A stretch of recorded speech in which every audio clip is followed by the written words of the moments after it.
Welcome to the SubHub podcast. I'm Dani Moreno, and today we sadly do not have MK Sullivan.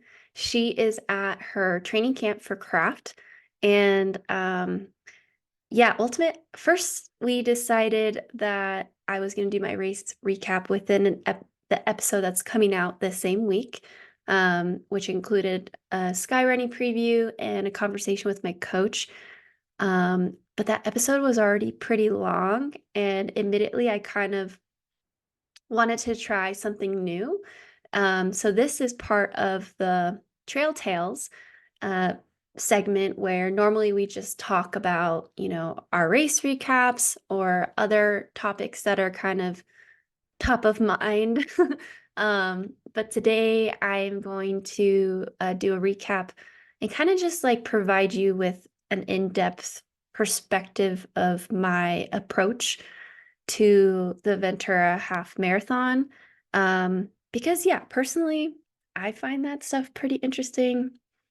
And the more I was thinking about it, there's not that many podcasts where it's just the athlete talking. Usually they're getting interviewed about their instance. This is more of just like a free form, and we'll see how it goes, see if you all like it. And just to me, it's important, like the sub hub is us as a team. But what makes us a great team is that we each bring something to the table as individuals. And in my opinion, the better you know us as individuals, you may better understand the sub hub. Um, Pretty excited.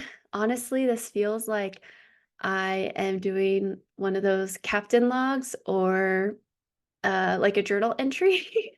um, so I'm very excited about this. And also is because on my run today, I was thinking about this race, and it's there's a lot more than meets the eye. Um, Not only for this race, but I think myself as an athlete, maybe you follow me on Instagram and kind of see there. But I'm very methodical, and I thought it'd be interesting to kind of be a little bit more open about that, my personal approach to the sport and why I choose to do certain things. And so we will get into it. I don't need to explain it. I will just do it. um, okay, so first things first, the race that I ran this past Sunday on February 25th was the Ventura Half Marathon. And I actually did this race last year, and I PR'd. I ran 1:12:50. I don't think I ever put that race live on Strava. I go through different Strava moods. If you follow me on Strava, you probably notice that as well. It's a plethora of reasons, but one reason that I don't do it. It's like a double negative, but I honestly don't care if people know my training. I'm an open book. Anyone who mostly talks to me in person, if you ask me what my training is, I share it. Sorry, this is a side tangent about Strava. But sometimes I feel that, between social media and then now the podcast, it's just a lot of me out there. And I know it's self-induced. I know that I share on social media. That's my choice, et cetera, et cetera. But something about Strava being like so of the moment, knowing exactly where I am all the time is super next level to me at points. And so sometimes I need to take a break from that, because with Instagram, it's almost like I get to choose to share what I want to share and give you little doses. I'm pretty open on there, but to be honest, there's still a lot of very personal things that I leave off of there, like family stuff, etc., just because I have that liberty, I have that freedom, right? And so with Strava, at times it kind of hits me that people know exactly where I'm at on a day. And so that's why I personally take breaks at time. Right now, I am not on a break. I'm feeling at ease and in a good place. But yeah, if you ever want to know my training, just ask me. Honestly, there's no secret sauce at all. And we'll get into that. Okay, sorry, side tangent is officially over. Okay, so the Ventura Half Marathon ran it this Sunday. It's a really cool course. You start kind of near Ojai if you've ever been in like the Carpinteria, Oxnard, Ventura area. Ojai is just inland. Um, and you run down to the coast to Ventura. It is a net downhill course. Um, the race that I did a couple weeks ago is also net downhill, is Mesa Half Marathon. They are completely different races. Mesa Half Marathon was it had a more subtle downhill, but it had elongated uphills as well. And there was one section where there was 2 miles where you were going really downhill and then you hit the steepest part downhill the entire course. That race was also very cold.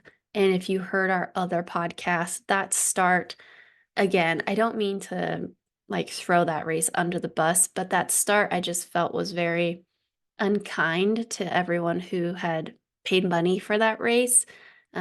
Otherwise, that race was pristine in all its things. And honestly, I would be happy to go back and race it again.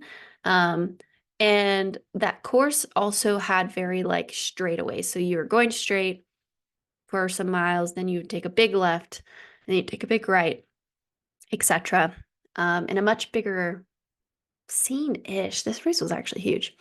Whereas Ventura, it's also net downhill, but you're constantly like hitting these little rollers. It's probably hard to see on the profile, but you're hitting these rollers the entire time and you're on this bike path. So you're constantly curving, like you're never quite going straight.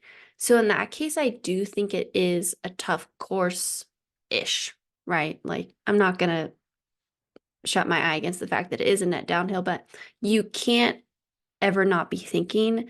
I even missed a turn at some point, and it didn't add on because I just ended up, I was running tangent to the bike path, but the turns are so sharp that the men that I was running with in this group, they were like, come over here. And I had to run across the grass to get back on the race course, or else I would have missed the next turn.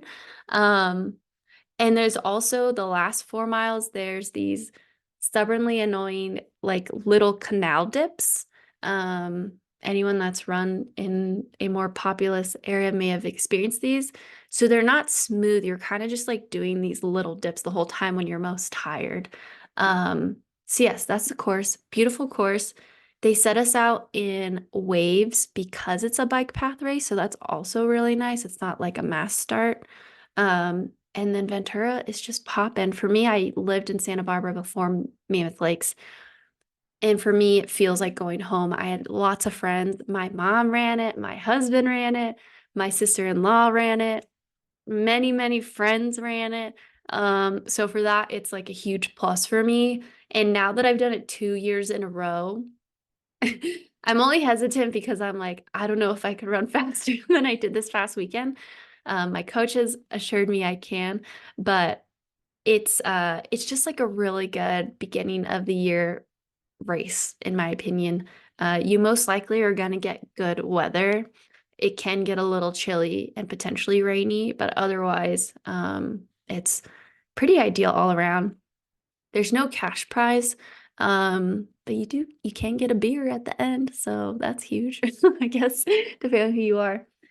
All right, so this course last year, as I mentioned, this okay, so for me last year, I chose this race because it was a stepping stone to Boston Marathon, kind of that very typical but very well sounded approach of, running a shorter distance before you hit the marathon and, running a between 15 and 25K before a marathon. You could get a really good idea of what your pacing might be for that marathon. And I chose this race last year because the beginning of Boston is it's also net down before you hit some hills. And so I just wanted to get an idea of how comfortable or what pace I would be running comfortably for that. Okay. Last year, again, I ran 1:12:50.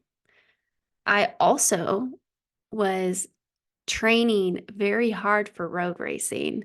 like very focused on speed, nearly no other type of training. I also was on the treadmill a lot because we had a huge winter in 2023. Oh my gosh, that's weird to say. In 2023. But I really thought I came out of that fit. Um, Last year, my average was roughly 5:30 pace, 32, maybe 5:32 pace, yeah. And again, same course or whatever. Um, my miles 1 through 7 were 5:35 to 5:42 pace. And then I picked it up the last 3 miles. Again, this is 2023. And I went 5:22, 5:22, 5:26. And I remember that moment like well, it might have been recently replaced, but I used to be able to draw upon that I was able to draw upon that for the rest of the year because I remember how hard that was because, while the course is net downhill, that part, it is not as downhill. And it's the hardest winds of the whole course. Like you're winding, like it feels like every 400 you're making a curvature and you have those canal dips.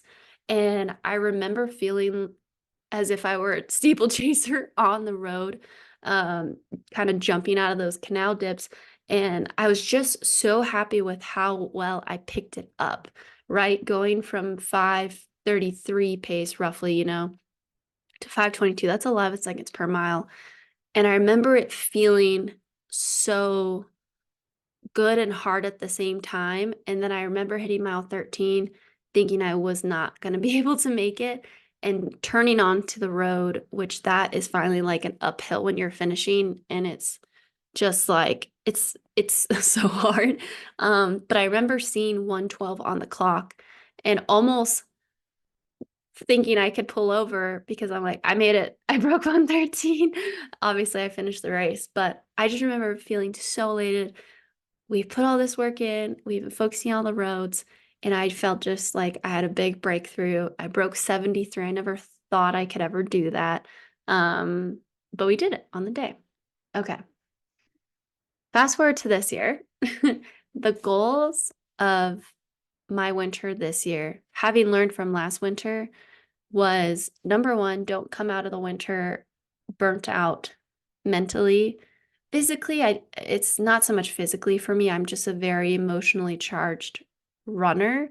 But if I feel mentally burnt out, it is really hard for me.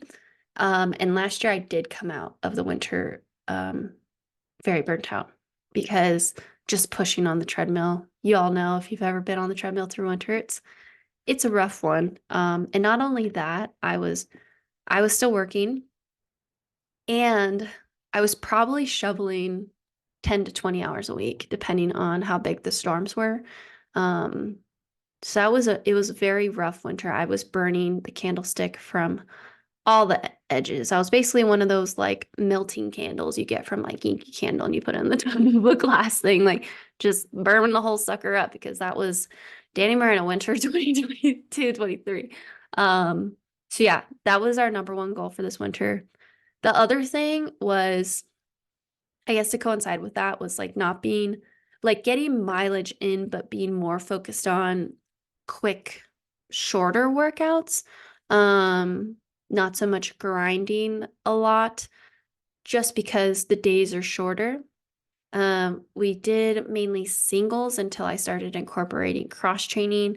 And then I took this time to really do some testing with our local, her name's Melissa Alonso, and she owns Mammoth Physio. So do a lot of like imbalance testing to really nail down what I needed to focus on this year. And I'm not working in tech anymore, so I had more freedom of when and where I got to train. So living in Mammoth, we do have the huge benefit of being able to drive down to Bishop. It is like if you go to Round Valley, it's 30-ish minutes. And then if you go to Bishop proper, it's more like 40, 45 minutes. And I just never had the time to do that during the week last year. And if I did, I had to wake up really early and get it done before work. And that to me at times just wasn't worth it. Um, and so this year I earned that, like through my hard work, I got a contract that allows me to focus solely on running now.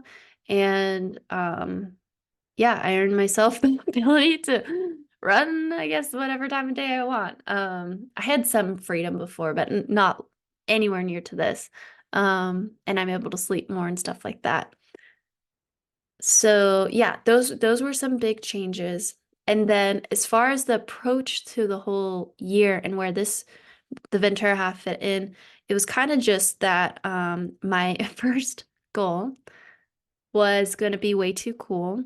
And, I'll just be honest, my goal was I'm going to explain why I'm saying was to break the course record and to run between 3:30 and 3:35, just to like throw something out there and chase it. Which I think roughly, if I remember, it's like between 6:40 and 7 minute pace. And I just wanted to choose a goal that was kind of like scared me, but like, deep down inside, I really thought, if the chips aligned, I could do it. Um, and Way Too Cool is one of the classics I have done. It's so weird. I consider myself a 50K runner, even though I've only done a couple. But um, if I'm being honest, like I'll toot my horn, like the 50Ks I have run have all gone pretty well, and I would consider all of them in my top 5 races ever.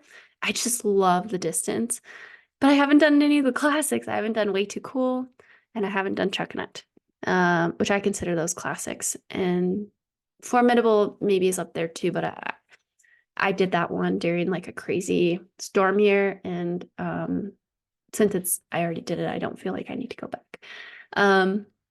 Okay, so goal's Way Too Cool. So we were thinking it might be fun to do some faster stuff before that, so that my goal pace felt more comfortable, especially for the first 15 to 30 miles, because that course has a really runnable first 8 miles. Then you kind of like go down and you're gradually running uphill for another, 8, 10 miles before you hit the bulk of the climbing in the course. And so for me, and this is where I'm going to provide some insight, I love reading courses.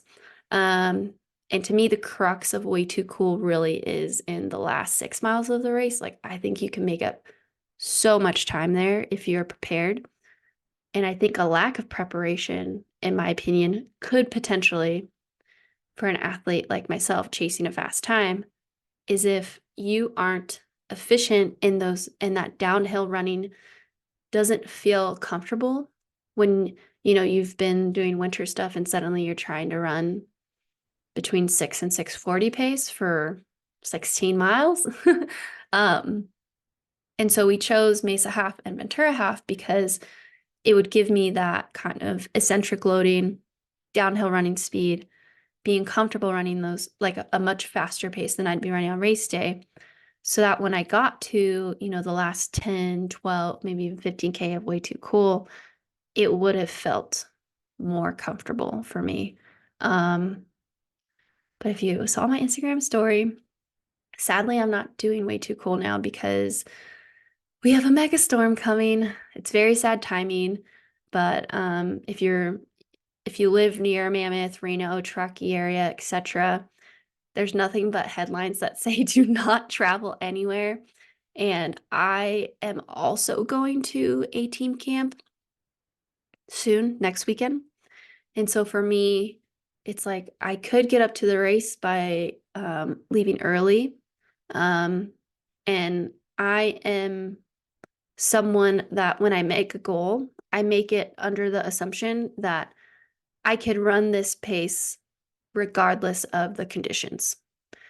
There's special circumstances, but 90% of the time, whatever my goal pace is, no matter what's happening. So Boston last year, it was a rainstorming and we were going into headwind, and I had full confidence that I could still run 2:35 because that's what I prepared for.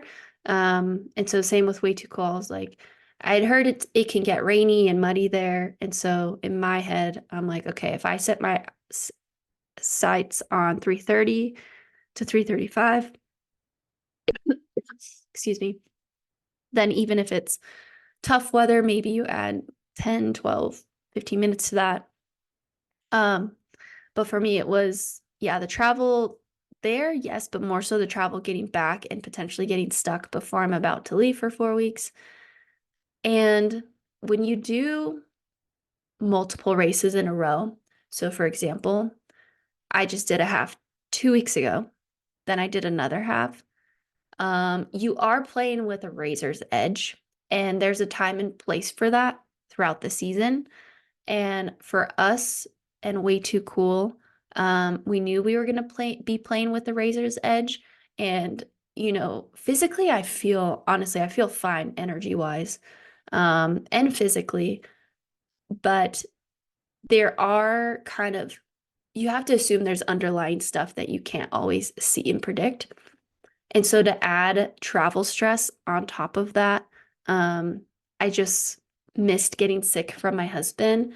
To me, it's just like not worth the stress at this point in the season, for that race specifically. That race might be it for somebody else, but it's just not for me because my two A goals this year are Zagama and OCC. And so the year is constantly making decisions toward those. I don't think that's draining. I think it can be invigorating and it can provide a lot of clarity when you're making tough decisions like this. And I don't want to drive in a blizzard if I didn't already say that. So yeah. All right. That was another side tangent. You can see why I just made this an episode. Let's get into this year's Ventura Half Marathon. So that's why we chose this race. And for me, going into the Mesa Half Marathon, my goal was to run between 5:25 and 5:30 pace, hoping to end up somewhere near 72 or 112 for the full 21K. But if you heard our other podcasts, there was things that happened. And so I shifted that goal to this race. But there's a caveat. Between Mesa Half and this race, I didn't know speed work at all. I lie. I did strides, but that's all. And my strides at altitude, now they're starting to show up on Strava because I'm like in a sharing mood right now on Strava. I don't like some days they're fast and that feels really nice, but more times than not, they're for my mental side, just knowing that I can move my legs and buckle up my form when I start to get tired and lazy, because I do have some form inefficiencies that I am constantly trying to improve. And yeah, so I just did strides and we did 4 long runs over 8 days, which for me was really fun in the moment. But then as I was approaching 3, 4 days from Ventura, because I even did a long run on the Tuesday of the half marathon race. So Tuesday, then we went Wednesday, Thursday, Friday, Saturday. So 4 days in between, which I feel I recover pretty well between big sessions. But I still didn't do any speed except some like very, very short. I think I did 4 by 30 second pickups 2 nights before the race when I got there. So needless to say, this witching hour, which is what I forget where I heard that, but I've taken it and ran with it. The witching hour before this race was especially interesting because I got in my head that I hadn't run fast in a bit. And my coach kept reassuring me that the goal pace was between 5:25 and 5:30. I did have pacers, and so he told me that the pacers were told to go 5:25 to 5:30, and that I was going to run whatever that is, like between 1:11:30 and 1:12, I think. And oh man, sorry guys. This is my first time. There was one last thing I wanted to go before I really dive deep into the race. That was my training. Okay, so I'll go over this pretty quick. So with my training, my coach's one of his leading philosophies is like consistently good over occasionally great. And for us, the workouts that really stood out to me, I'll kind of put dates on it, and I think I made all these public on Strava. Um, and is I guess how should I say this? It's rare to me. Okay, it's more regular to me that maybe once a month I have a good workout or a great workout, I should say. And within that month, I would say a majority are good. And then I usually have one or two where I'm just way off for one reason or another. And so for me, again, occasionally great, consistently good. I would say I had like four really, really good, borderline great workouts.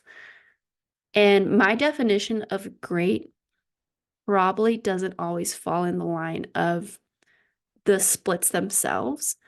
But for me, great is what is the context of the workout? Like, was it a mental breakthrough? Did I have one day recovery between?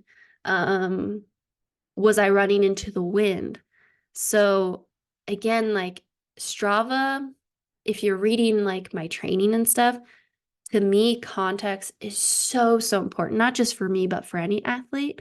So my great workouts, sorry, before I really dive into the step-by-step of the race recap, really stringing you along now.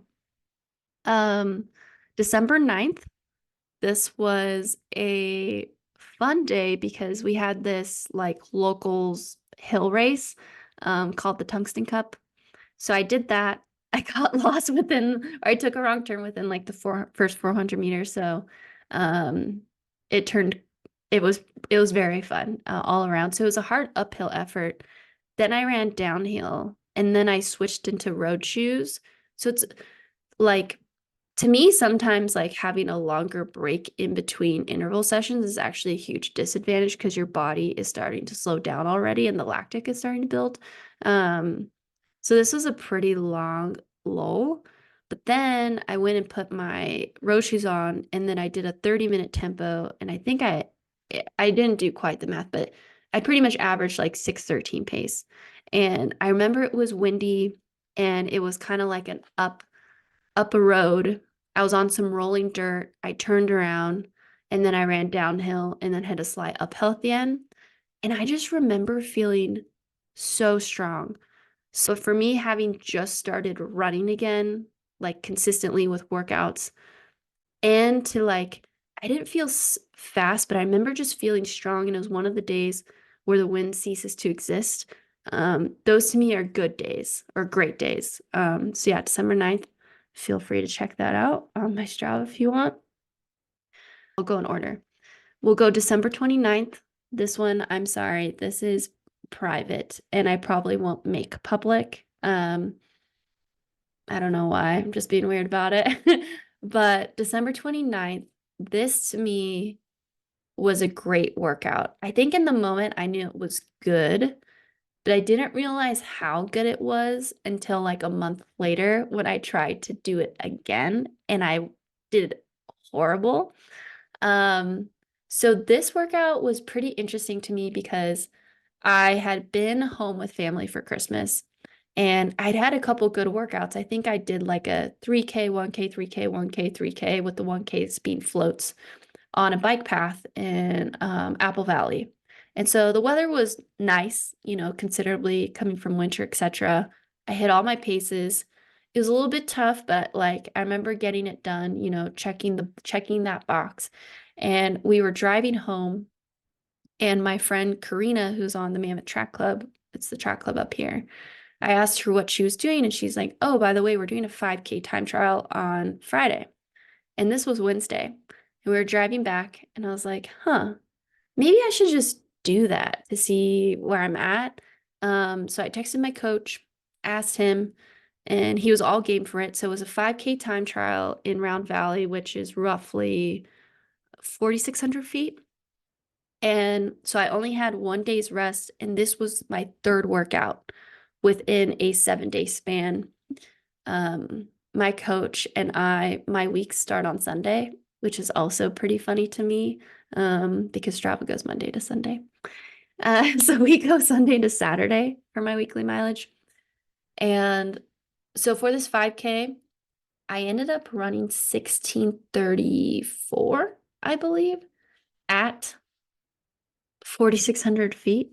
And we went out because I was just running with Karina, and there was this other girl there. I forget what her name was. She was just visiting for the week, but she was also like someone who had been to the world championships for the 1,500. They're both freaking fast women. They're like 4.0 lows. And we went out at 5-minute pace. And I remember looking at my watch and knowing immediately what was probably going to happen, but I just kept rolling with it. I was like, well, it's too late now. We already went out. So I went 5 minutes, 5:19, 5:48, or 5:45. Sorry. And so yeah, whatever that ended up being. But then we finished and then we did 8 by 400. And again, these women are freaking fast.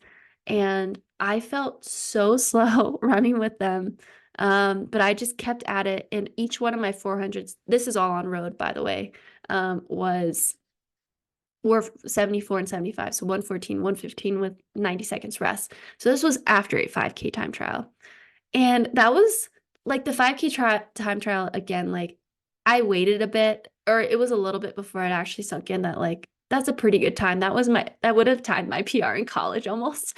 But the 400s I was especially proud of because running 74 and 75 on the road historically has been very hard for me.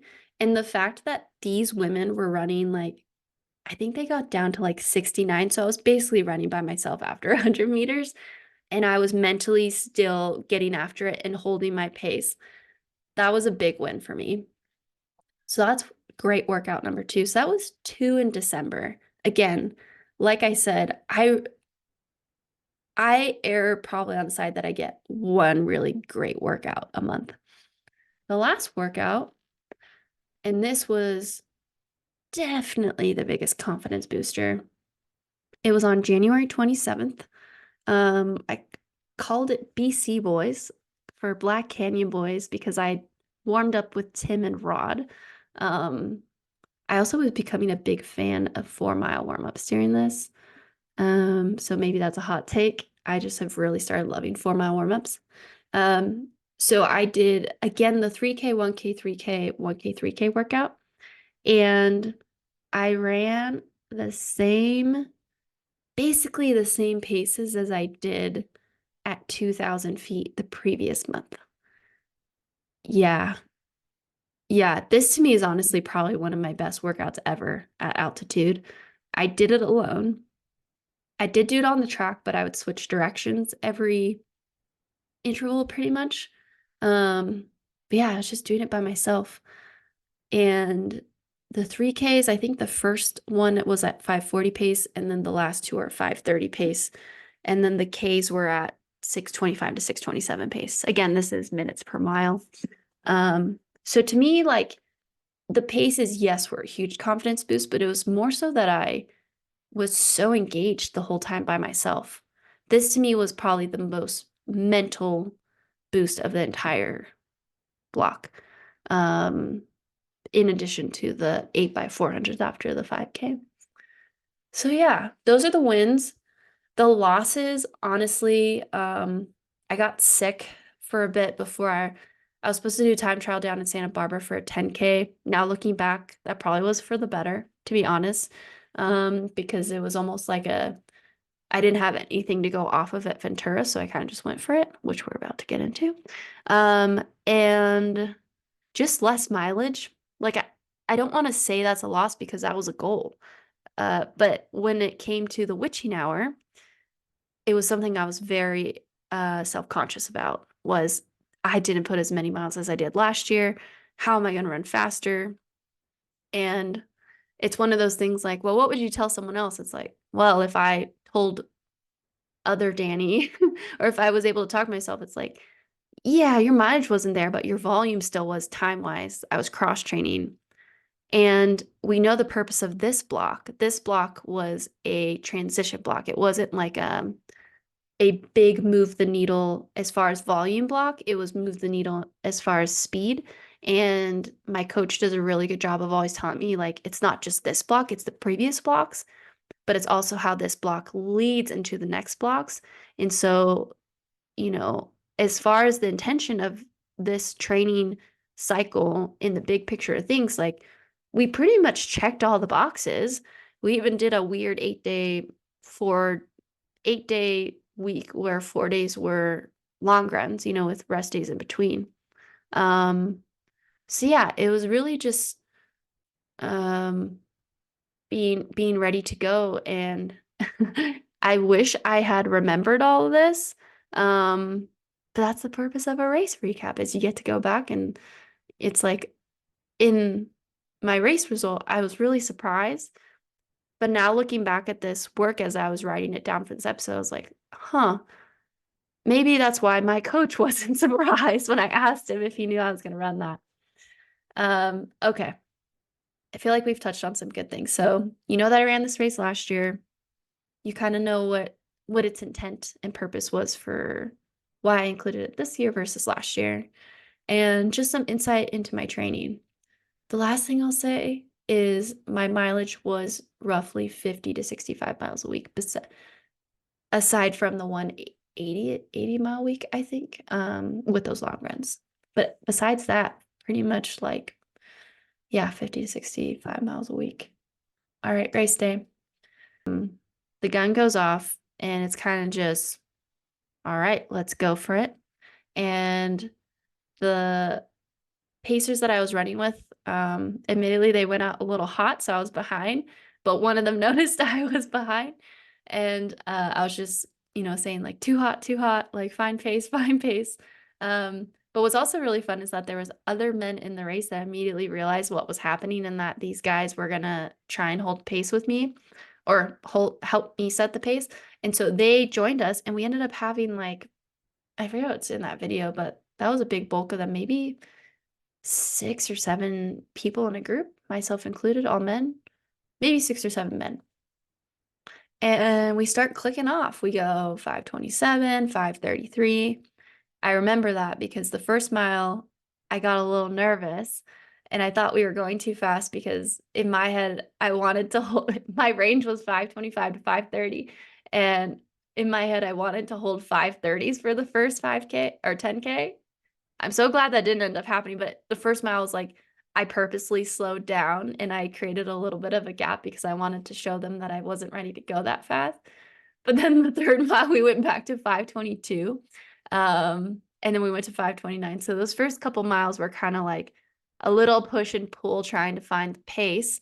And then we found it. We went 5:24, 5:26, 5:24, 5:26. I mean, that is so smooth.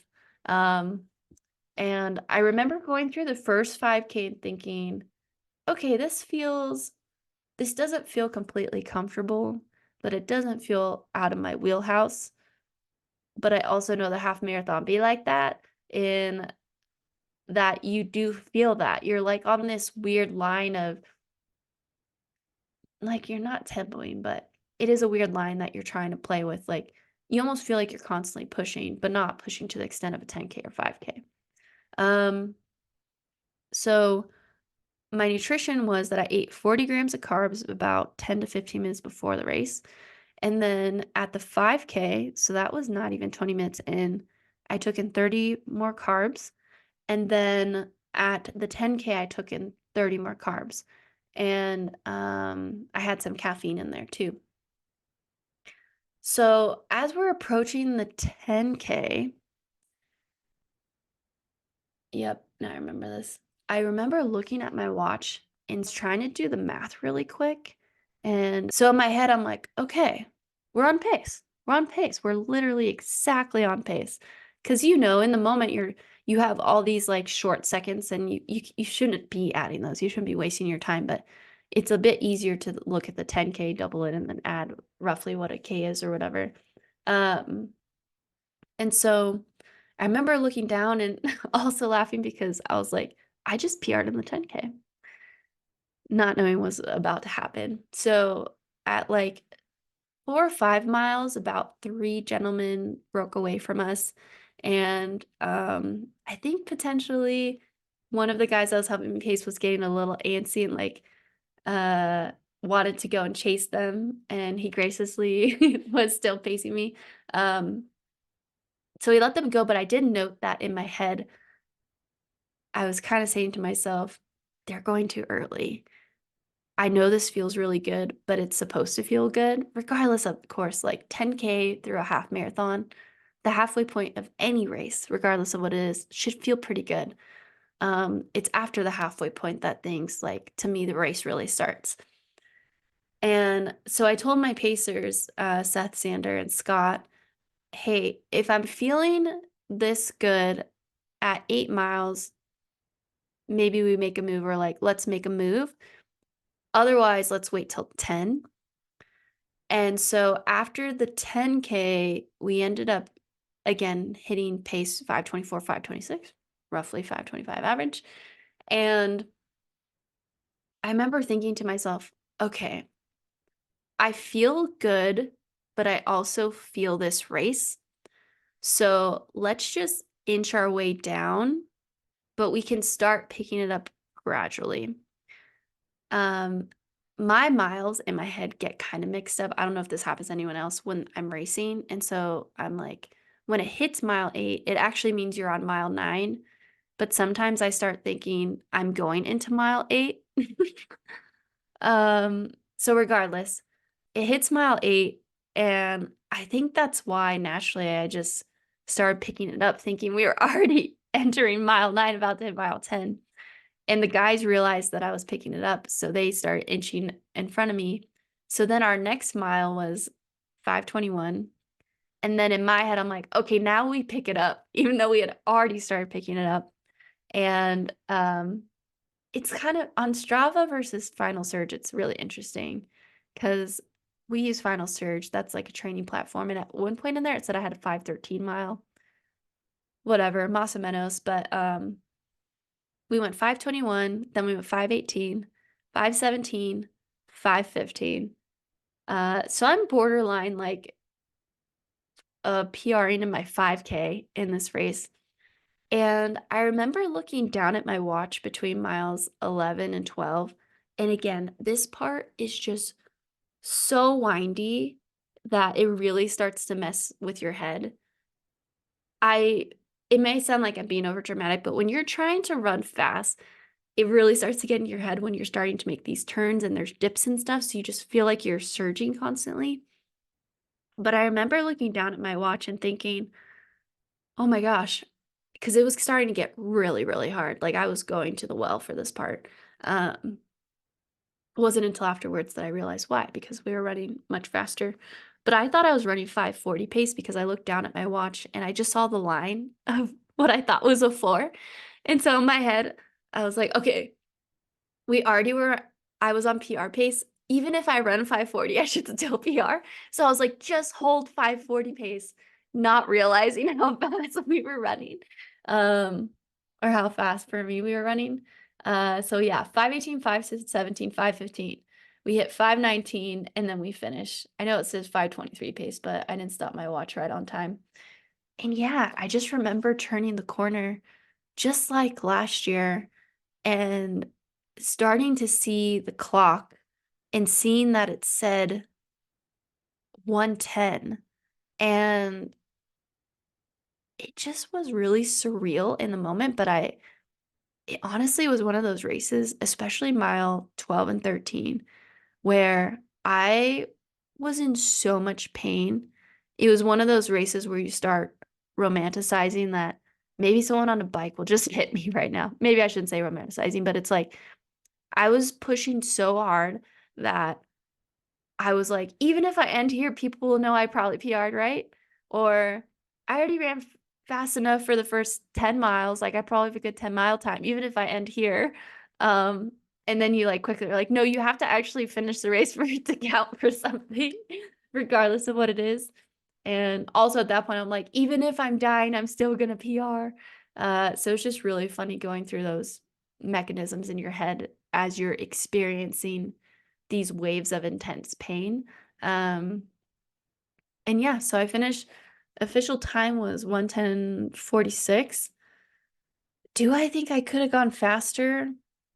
I don't know. I don't know if I paced it faster in the beginning, if that would have helped because like my last 10K, I believe was almost 33 flat. Yeah, it was 33:05, my last 10K. And again, that's the last part of the race, so that's where you want to be at your strongest anyways. Yeah, in that 5K that I'm talking about, I ran 16:22 and my PR is technically 16:17. So I was basically PRing in everything, all my distances. Um, but yeah, it's hard to say.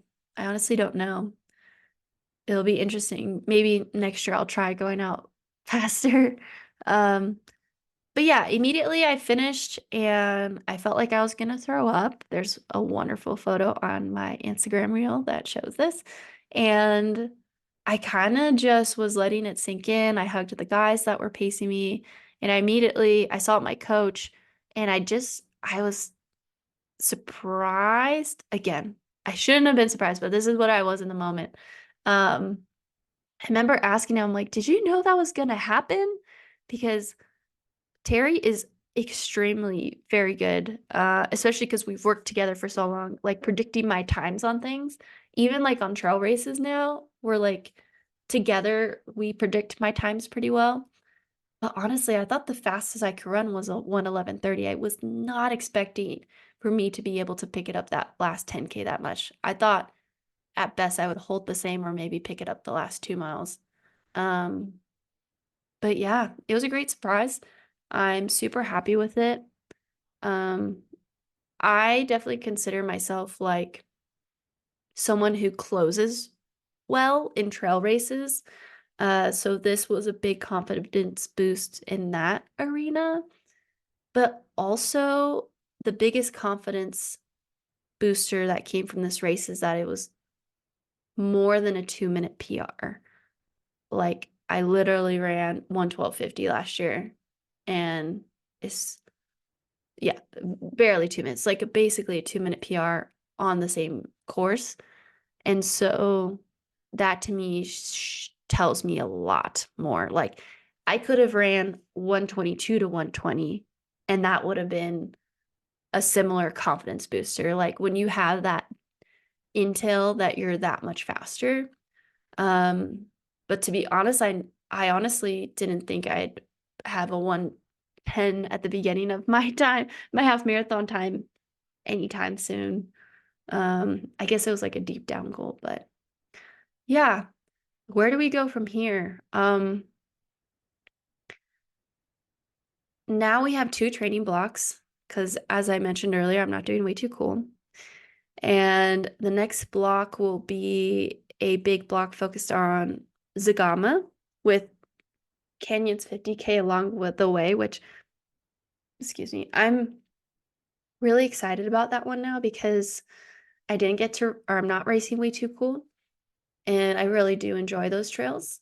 So that'll be like a stepping stone along the way to Zagama.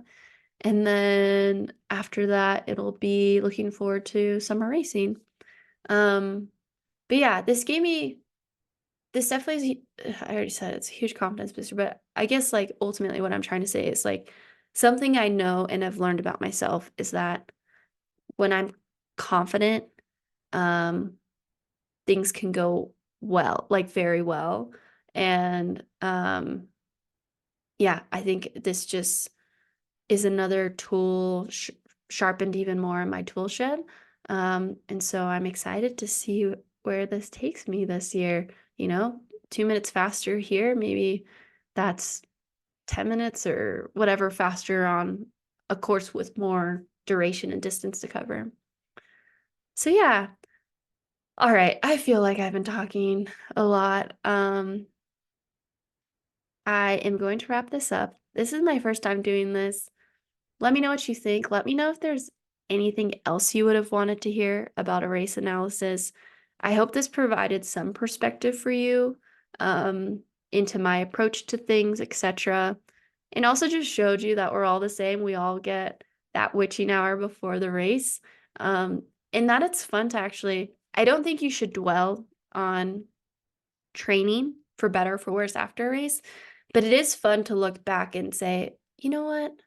If you were surprised, like, that actually does make sense. Like, pat on the back, Dani, or past Dani. I put in the work, and you know, because I put in that work over, I think it was like an 8 or 9 week block, like I got a shiny new PR, and I'm proud of myself, and I can't wait to finally get on a trail race this year, which sadly is a little delayed now, but I'll just be that much hungrier now come Canyon's 50K end of April. So don't forget to like, comment, whether on YouTube or Instagram. And yeah, thanks for joining us or me.